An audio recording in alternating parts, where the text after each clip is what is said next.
Go.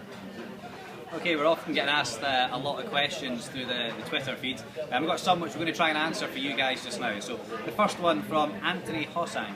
And the question is, how long does it take to rebuild the engine, and who is the better pit crew? So I guess two questions in one there. Well, it looks like it's down to me to answer that one. And obviously my crew are the better guys, faster and more agile.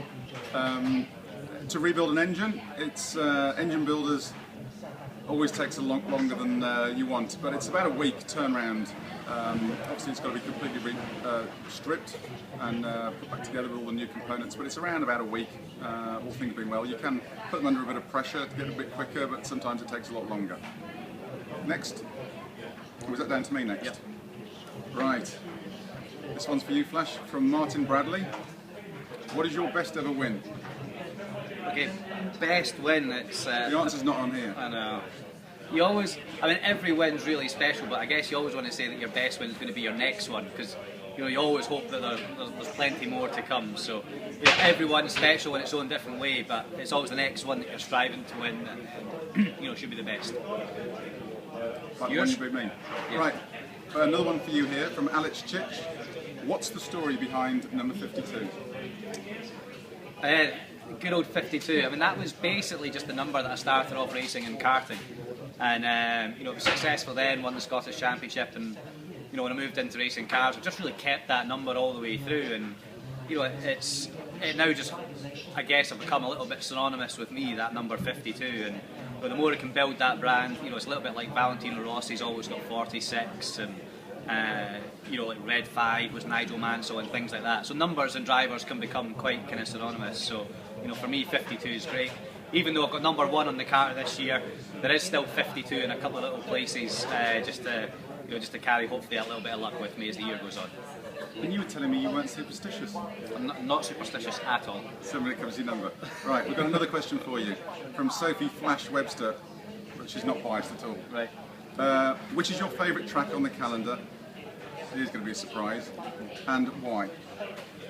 I mean, obviously everyone expects me to say Knockhill, and that's great, but for me it's about all the old school kind of circuits, including here at Oulton Park. So, Oulton, Donington, Knockhill, they're all circuits with a lot of undulation, a little bit of a roller coaster ride, and it's a circuit which you couldn't start and design from a blank piece of paper again. So, those are my more favoured ones, really, definitely. Do you want me to ask you some questions? No, we've got one more for you, okay. From Graham McLeod. Right. Flash, do you feel pressure having such a talented, good-looking teammate? Oh no, that's not a question. Do you feel more pressure this season to score points being defending champion? And do you think the DNFs and grid penalties will even up between drivers towards the end of the season?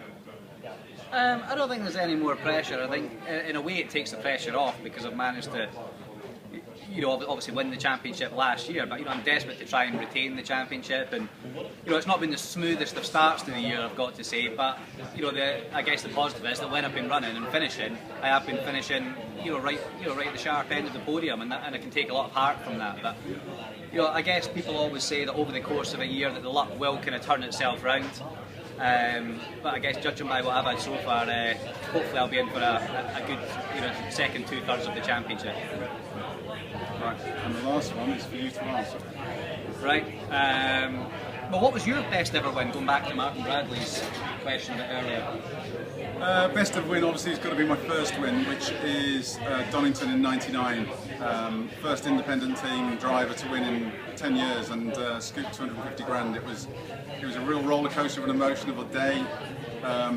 Got pole, led the race, stalled in the pit stop because we were doing pit stops back then, and then fought my way back through some mighty names in the touring car fraternity to scoop the win and the cash at the end of the day. But that was really special. The first one's always a special one. I guess that was also famous for being one of the first ever motor races broadcast in colour as well, wasn't it, from that far back? It was live TV actually, it wasn't one of the first live ones from ETC. Okay, moving on, our last question for Matt from Graham McLeod. Imagine this scenario, think about this carefully. The final round at Brands, in order for Honda to have a 1-2 in the championship. It was close last year. but you will also give up if you let me through, you're going to give up the title to me.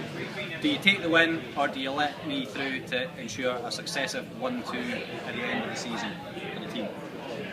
That is quite a tricky one, actually. So do I let you through and you win the championship and we get a 1-2, or do I win? Yeah. That wouldn't add up on the points, would it? I'm just trying to think of a get-out question here. Obviously, 1-2's really, really critical, but at the end of the day, we are fighting for ourselves. So I would do everything to try and make a 1-2, but at the end of the day, it's Flash v me, and we want titles, each of us. So I'd go for the win.